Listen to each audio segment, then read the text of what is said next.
Sam and Vince Schutte are old friends. Sam is a wild black bear. He started raiding Vince's cabin in Minnesota many years ago. He was hungry after a poor berry crop and began stealing to supplement his diet. Vince started to feed him, and he's been back for handouts every year since. Vince extended the favor to other struggling bears. Sam is now one of many that realize they're onto a good thing and come back year after year. Many years, and several bear generations later, Vince's backyard is overrun with expectant diners.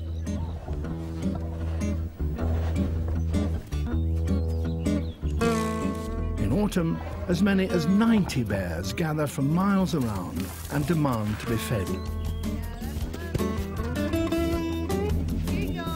Volunteers need to stay on their toes. A single quick-witted bear could mug them and steal the lot. At this time of year, bears need 20,000 calories a day, the equivalent of 50 burgers.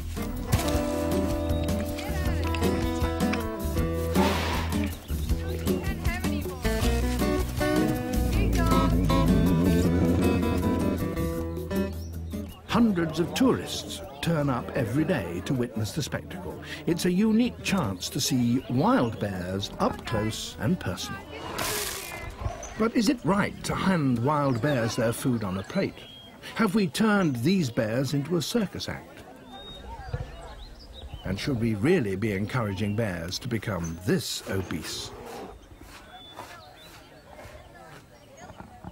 Unlike humans, bears can never be too fat.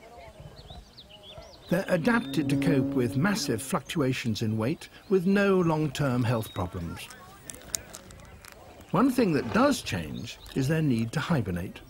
Many of these bears continue feeding long after bears relying on wild foods are forced into their dens.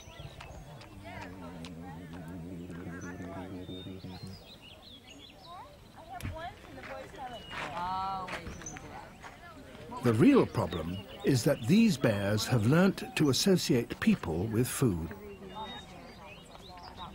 So if the sanctuary ever closed, most would head straight for the nearest town and would probably be shot.